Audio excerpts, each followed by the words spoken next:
ඔබ කවදක හරි ඔබේ අරමුණක් වෙනුවෙන් ඔබ මොකක් හරි ඔබගේ අරමුණක් ඔබගේ සිතුවිල්ලක් කොයි වෙලාවක හරි ඔබව දාලා ගියොත් යම් පුද්ගලයෙක් එන්න පුළුවන් යම් සිතුවිල්ලක් එන්න පුළුවන් ඔබව දාලා ඔබ අතහැරලා යන්න ගියොත් ඒකට ඔබ ඔතනින් යන්නම දෙන්න. හැබැයි ඒ වෙනුවෙන් ඔබ කළ යුත්තේ එවැනි සිතුවිලි දහසක් සිය දහසක් ඔබේ හිතේ වගා කරගන්න පැල කරගන්න. එතකොට ඔබ හැරගිය පුද්ගලයෝ ඔබගේ හැරගිය ඔබේ ධෛර්යවන්තකම් ඒ සියල්ලක්ම කාලයක් යනකොට අර සියලු දේට වැඩිය ඔබේ ප්‍රබල වෙනවා. ආයිබෝවන් සුබ දවසක්. ඉතින් කොහොමද ඔයාලට?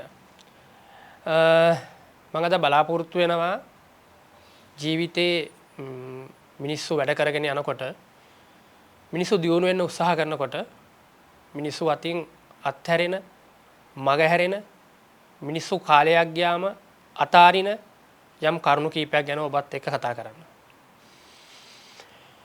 අපි මෙහෙම පටන් ගමුකෝ.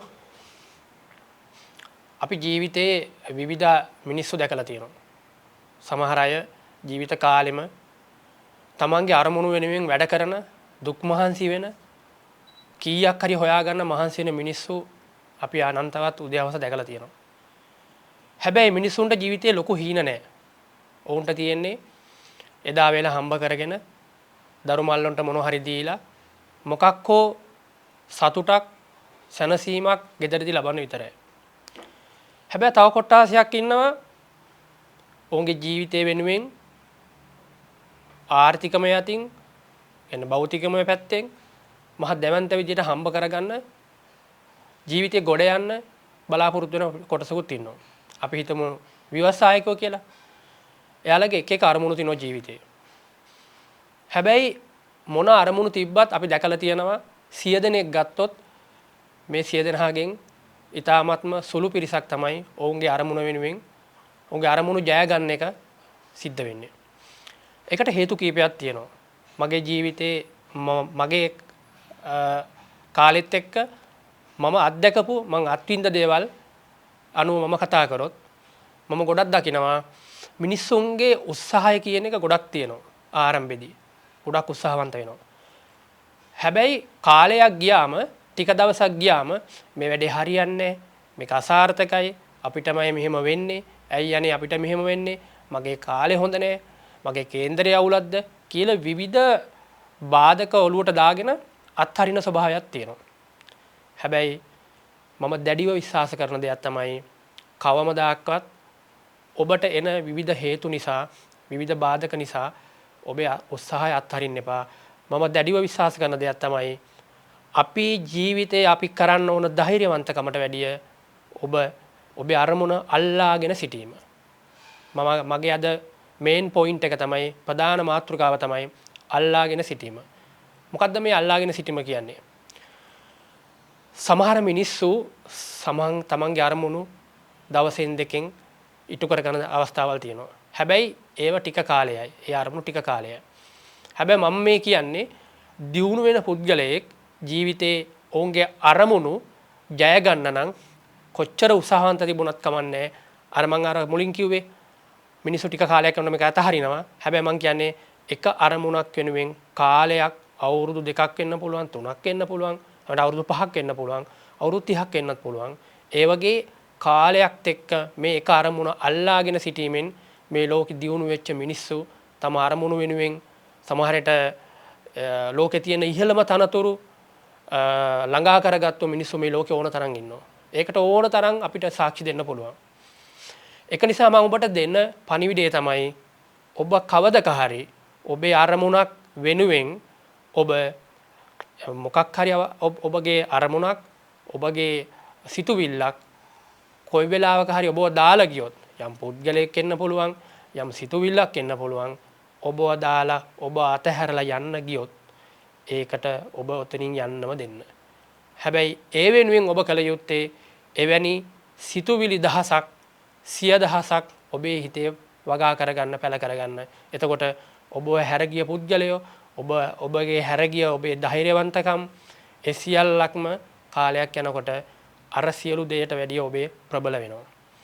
ඒක නිසා අපි අපේ අරමුණ අල්ලාගෙන සිටීම කියන කාරණාවේදී ඔබ වඩාත් සැලකිලිමත් වෙන්න ඕන ඔබේ අරමුණු ජීවිතේ ගොඩක් දුරට ජය ගන්න. ඒක නිසා අපි ඔබත් එක්ක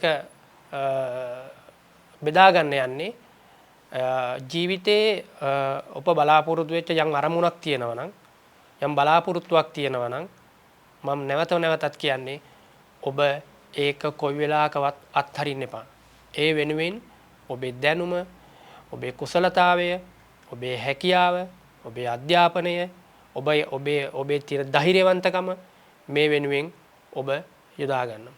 අපි දන්නවා මිනිසෙක් දියුණු වෙන්න බලපාන කරුණු කීපයක් තියෙනවා. ඒ කියන්නේ අපි බැලුවොත් ගොඩාක් ලෝකෙ දියුණු වෙච්ච මිනිස්සු අපේ රටේ ගත්තත් ලෝකේ ගත්තත් ඒක ව්‍යාපාරික මට්ටමේ වෙන්න පුළුවන්, ඒක ජනප්‍රියතාවයෙන් වෙන්න පුළුවන්, සාමාන්‍ය ක්‍රිකට් ක්‍රීඩක වෙන්න පුළුවන්, සිංගර්ස්ලා වෙන්න පුළුවන්. මේ මොනදින් ජනප්‍රිය වුණත් ඔහු කාලයක් යනකොට ඔවුන්ගේ ජීවිතය ඔවුන් පරිණතභාවයටපත් වෙනකොට ඒ දියුණුවේ රහසක් තියෙනවා. මම පෞද්ගලික විශ්වාස කරන දෙයක් තමයි අත්දැකීම්, පරිකල්පනය, ආభాෂය කියන කරුණු. ඒ කියන්නේ අත්දැකීම් වෙන්නත් ඕන ජීවිතේ, ආభాෂය වෙන්නත් ඕන මොන හරි දෙයක්. ඊට පස්සේ ජීවිතය අලුත් විදියට දකින පරිකල්පන ශක්තියක් ඕන මිනිසෙකුගේ ජීවිතේ තියෙන්න ඕන. මෙන්න මේ කරුණු කාරණා එක බලනකොට අපි දන්නවා ලෝකේ හැම මිනිසෙක්ම දියුණු වීමේ රහසත් ඒක තමයි. ඒක නිසා මම ඔබට යෝජනා කරනවා ඔබ කවමදාක්වත් ඔබේ මොන හරි ඔබේ ජීවිතේ එක එක පුද්ගලයන්ගෙන් එක එක සිතුවිලි වලින් එක එක මිනිසුන්ගේ චර්යාවලින් ඔබව වටන්න විවිධ බාධක ඔබේ ජීවිතේ එන්න පුළුවන්. ඒක ඔබ හිතා හෝ ඔබට නොහිතා ඍජුව හෝ වක්‍රව ඔබේ ජීවිතයට අනිවාර්යෙන් එන්න පුළුවන්. ඒක මම දැකලා තියෙනවා. මගේ ජීවිතේ මම ඒව අත්විඳලා තියෙනවා. ඒක නිසා ඒ කිසිම දෙයක් වෙනුවෙන් ඔබ සැලෙන්න එපා. ඔබ වැටෙන්න එපා. ඔබේ හැම වෙලාවෙම ඔබේ සිත එක තැන එක අරමුණක් වෙනුවෙන් වැඩ කරන්න. ලෝකේ ඕන තරම් අපිට එහෙම චරිත අපිට කියන්න පුළුවන්. ලංකාවේ ගත්තත්, ලෝකේ ගත්තත්, පෙර රජවරු දවස ගත්තත්, ලෝකේ ඉතිහාසෙම ගත්තත් ඕන තරම් සාක්ෂි අපිට කියන්න පුළුවන් ඕන තරම් වෙලාවල් අරගෙන. ඒක නිසා මේ කාලය තුලදී මම ඔබේ අදහසක් විදියට, මගේ අදහසක් විදියට, පොදු අදහසක් විදියට මම මේ කියන්නේ ඔබ යම් ඔබේ ජීවිතේ යන අරමුණු කිසිම දෙයක් කොයි වෙලාවකවත් ඔබ අත්හැර ගන්න එපා. නැවත කියන්නේ ජීවිතේ හැම දෙයක්ම සාර්ථක වෙන්න නම් ඔබ ඔබේ අරමුණු වෙනුවෙන් අල්ලාගෙන සිටීම කියන කාරණාව අතිශය වැදගත්. ඒ අල්ලාගෙන සිටීම කාරණාවේදී වෙන්නේ ඔබ ඒ පිළිබඳව ඒකම කරුණ ඔබ අධ්‍යයනය කරනකොට ඔබ වෙනුවෙන් වැඩ කරනකොට ඔබ නැවතත් එකම අරමුණක් වෙනුවෙන් පළවෙනි පාර, දෙවෙනි පාර, තුන්වෙනි පාර එහෙම නැත්නම් 10 වතාවක් හරි ඔබ මේක රිජෙක්ට් වෙන්න පුළුවන්, ඔබ ෆේල් වෙන්න පුළුවන්, ඔබ අසමත් වෙන්න පුළුවන්. හැබැයි ඒ කිසිම දෙයක් ඔබේ ජීවිතේ ඔබ බාධකයක් කරගන්න එපා. හරිද? කිසිම කෙනෙක් ඔයාගේ බාධාවක් කරගන්න එපා. මොකද අපි දන්නවා ඒ ජීවිතේ ඔබ එය හිතන අරමුණ ඔබ එකම අරමුණක් වෙනුවෙන් ඔබේ ජීවිතේ ඔබ කටයුතු කරනකොට ඔබට මම අර කියපු ආభాෂය, අධ්‍යක්ීම, පරිකල්පන ශක්තිය කියන මේ තුනම ඔබට කාලයක් යනකොට ඔබේ ජීවිතයට ලං වෙනවා. එහෙම වුණාට පස්සේ ඔබව පරද්දන්න, ඔබේ අරමුණු ජය ගන්නට පස්සේ ඔබව පරද්දන්න කිසිම කෙනෙකුට මේ ලෝකේ බෑ. යන්න එතකොට තමයි ඔබව රිද්දපු, ඔබ යම් තැනකට දාන්න මිනිස්සු එක එක දේවල් කරපු මිනිස්සු, හරිද? ඔබ පහළට වැටෙනකම් බලා හිටපු මිනිස්සු ඔබට ඊට පස්සේ කමෙන්ට් දායි, කන්ග්‍රැචුලේෂන්, ඊට පස්සේ හાર્ට් දායි, හරිද? ඉතින් ඒ වගේ විවිධ දේවල් ඔබව මොටිවේට් කරයි. ඒකට හේතුව තමයි ඔවුන් දන්නවා මේ පුද්ගලයා ඔබ කවදාකවත් වටන්න පුළුවන් චරිතයක් නෙමෙයි කියලා. ඒක නිසා ඒ පණිවිඩය තමයි මම ඔබට මෙතෙක් මගේ ජීවිතයේ ලැබපු අත්දැකීම් අනුව මම ඔබට දෙන්න තියෙන්නේ. එහෙනම් අපි මෙවැනි තව සිතුවිලි, හොඳ සිතුවිලි ධාරාවක් අරගෙන අපි ඔබව හමු වෙනතුරු අපි සමු ගන්නවා.